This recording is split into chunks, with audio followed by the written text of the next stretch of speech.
funny how? I mean, funny like I'm a clown, I amuse you? Being purposefully comedic is hard, and writing comedy films that showcase an intriguing story while making people laugh is even harder. From irony to callbacks to unexpected twists in the rules of three, comedians taught a lot of people some cool tricks in comedy and pacing, which screenwriters often already implement in their writing. But when it comes to screenwriting in particular, there's a couple of key pointers you could keep in mind to make sure that your comedy shines and hilarity ensues in the most memorable, authentic, and effective way possible. Hello everyone, I'm Jacob and I'm a senior story analyst at Slated, and throughout all my coverage work I've stumbled across so many comedies. Some of them are great and tonally amazing and really went on to be beloved comedy hits. Others had so much potential, but for some reason their jokes and comedy didn't land that well. Maybe the references were a little dated or the humor just relied on puns and low-hanging fruit. But of all the comedy scripts I've read here or in other studios, I've noticed two problems that are the most common in the scripts that don't work.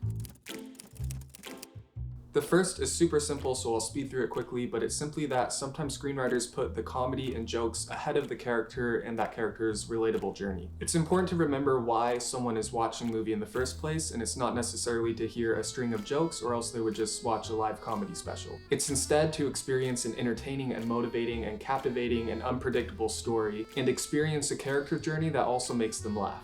And in order to satisfy this expectation, it's really helpful to always put characters first, and some of the most famous comedy filmmakers attest to just that. Judd Apatow, the creator of some of the most successful recent comedies, often says things like he doesn't write the script for the comedy but for the drama.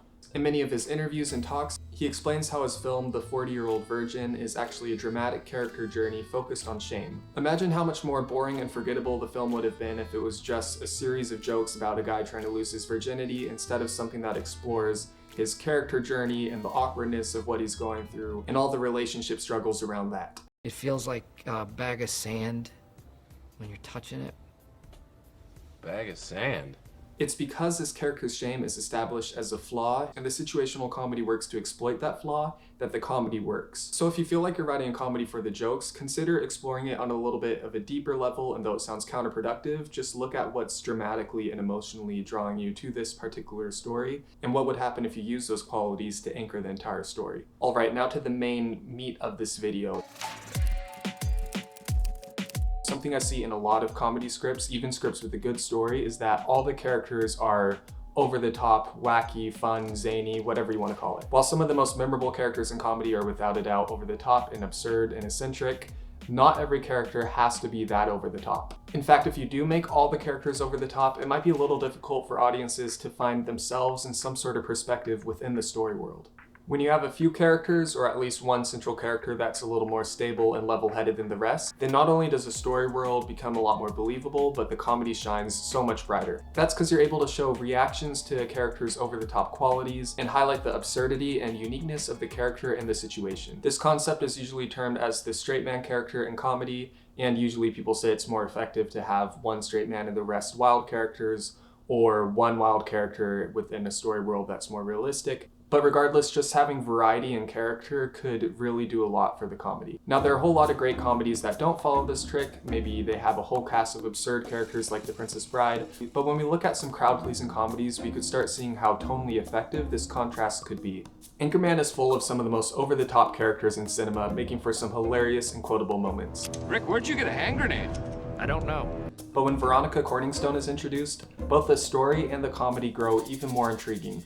Veronica emits well-called-for reactions to the antics of her co-workers, making it clear how much of an unprofessional garbage fire they actually are. Not only does this lead to some hilarious situational comedy, but it also sets a strong foundation for conflict, and the comedy beats reinforce story beats. Another Will Ferrell one for you, one of my favorite comedies, is Elf. Buddy's behavior is silly in the first act, but as he's surrounded by similar characters, it's not that memorable, except when he's being contrasted as a human. When things get really funny and when moviegoers start saying, wow, I love this film, is when Buddy is contrasted against a regular New York world, leading to scene after scene of situational comedy. Must be a South Pole elf. Taika Waititi's The Hunt for the Wilder People is kind of the inverse of this, as Hex seems to be one of the only stable characters and serves as a perfect spectator for the absurdity around him. And even in Legally Blonde, if supporting characters were as eccentric as Elle, then the heart of the story involving an out-of-place woman being accepted into a highbrow law institution would be lost. This method isn't only limited to film, but it could also be seen in TV. In Arrested Development, Michael Bluth has a very eccentric, wild family full of crazy, unique qualities. But in order for these qualities to shine comedically, Michael's stableness is used as a tool to give viewers realistic footing within this story world and contrast with the abnormal characters. This could also be seen in a lot of animated comedies like South Park. Get your brake working so you can stop something. Excuse me, who is this kid? Is he even a driver? Now this comedy trick isn't the end all be all, but if you feel stuck on bridging your comedic beats with your story, or if you're concerned that the tone might be too over the top to the point where viewers are no longer able to be spectators, then play around with these ideas. It sounds counterproductive, but drama and straight-faced characters taking things seriously can often make comedic beats in the central story glow. And scene. I hope you enjoyed that last video, and if you'd like our team at Slated to review your script, you can check out the link in the description, learn all about Slated's patented 3-reader script analysis, and if you like screenwriting or film finance content like this, don't forget to subscribe. Until next time, happy writing.